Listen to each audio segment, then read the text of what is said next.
Be checking in on all of the counties along the Gulf, and starting now in Manatee County, where you see here the National Guard installing a temporary dam around the low-lying part of Manatee Memorial Hospital. See how they inflated this temporary dam there. Water is already coming up along the coastline there in parts of Manatee. Fox 13's Kimberly Quizon joining us live from Longboat Key. And Kim, we understand there's already water on the roads there. Yeah, Chris, well, actually that water has gone away. That's part of the king tide, and just up until 2 hours ago, that water was coming up onto the roadway, but it's since dissipated, which is good for right now. I'll give you a perspective of where we're at. We're on the north end of Longboat Key, right in between the Mar Vista and the shore. We're actually taking cover under the shore restaurant here. But joining me is Longboat Key Fire Rescue Chief Michael Regner. Chief, we see the winds have steadily picked up here. What do you want residents to know at this point in time? Just, we want the residents to be safe, and we want them to heed the evacuation warning. We want everybody to evacuate. All of Longboat Key is in a level A, and that is what is supposed to be evacuated.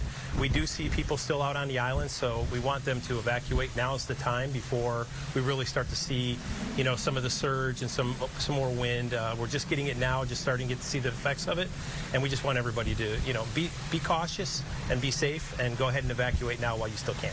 And I think we had talked earlier too. You said some of those people in the two-story high-rises, the concrete builds, the newer build homes, they may think that they're okay, and they may be okay, but it's the after effects. Yeah, absolutely. So as we're going to see the storm surge, we are going to get water on the roadways and so forth. And if they call 911 and ask for, you know, responders to come to their home if they stay out here, which we do not want them to do, but if that were to happen, we have to then navigate those wet roads and water over the roads to first get to them. And then if they need to be transported to hospital, we have to navigate the water on the roads to get to the hospital over the Ringling Causeway area and the north side as well. So those are the things that we have to contend with just to make sure that we can get to the people out here. That's why, being a level A, it's time to evacuate. So we're in the village of Longboat Key, one of the historic parts of Longboat Key. Can you talk about, just earlier, 2 hours ago, we were in that water coming to meet you, and the roads were flooded, but now we're seeing some good signs, but you're preparing for what may come.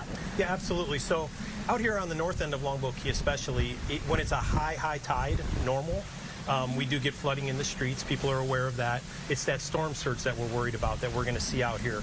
So a couple hours ago, yeah, it was a receding tide, but we had water in the streets already. So with the storm surge, that's our issue in this area especially.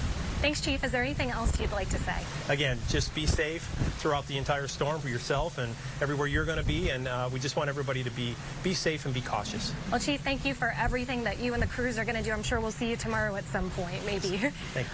Well, Chris, you heard it there, and actually some of these residents that we talked to in the village of Longboat Key here, I had met with them about 2 years ago in 2020 when Hurricane Ada came through, and they did see water into their homes at that point, but like you heard, it's that king tide, it's the surge that we could potentially see. So most of the residents here have evacuated. There's some at home that I'll introduce you to later on as we go on over the hours, and they say that they do have a plan, that they've been through this, but for right now, if they haven't left, they're waiting it out until they can leave. Chris, back to you. Yeah, and let's hope they are all safe and everyone's property is secure there too. I think it is illustrative what you showed there, Kim, during that high tide. We know there's another one coming in the early morning hours when the winds will be stronger. So certainly everyone that lives on those streets that flood in that situation need to be aware of that. Kim Quizon, live in Manatee County. Thanks, Kim.